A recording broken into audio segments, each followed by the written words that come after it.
Chris Patch, il-manager fil-Bank Ċentrali li kien membru fil-Google Group ta' Tonio Fenech, rrid li joħroġ tarif li jinfluwenza b'mod negattiv lill-Kummissjoni Ewropea meta kienet qed tanalizza il-qagħda finanzjarja ta' Malta.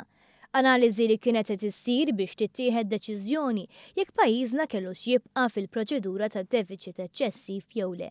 Dan jirriżulta minn tarif li baqa' jkun ippubblikat mill-emails ta' dak li issa sar magħruf bħala l-grupp ta' spjunaġġ ta' Tonio Fenech. Il-Google Group kienet jiddiskuti s-suġġett ftit sigħat qabel f'Malta saru taħdidiet kruċjali dwar l-istess suġġett.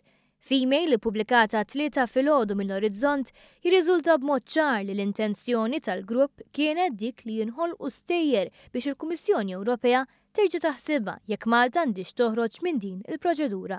Chris Patch, li l-pożizzjoni tiegħu fil-Bank Ċentrali twaslu biex jitkellem f'isem pajjiżna dwar is-suġġett, kienet jikteb f'dan il-grupp biex jgħid kemm kien importanti l-istqarrija tal-Partit Nazzjonalista tinqabad mill-midja bl-Ingliż.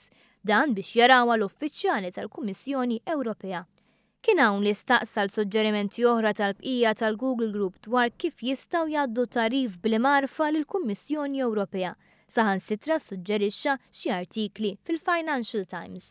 Bekk minflok inġibet ħabel wieħed biex pajjiżna jeleb id-dannu kkawżat mill-qadam wera tal-finanzi ta' pajjiżna fi żmien meta Tonio Fenech kien Ministru tal-Finanzi, il-Partit Nazzjonalista kienet jipprova jagħmel il-ħsara, dan bl-involviment ta' uffiċjal pubbliku.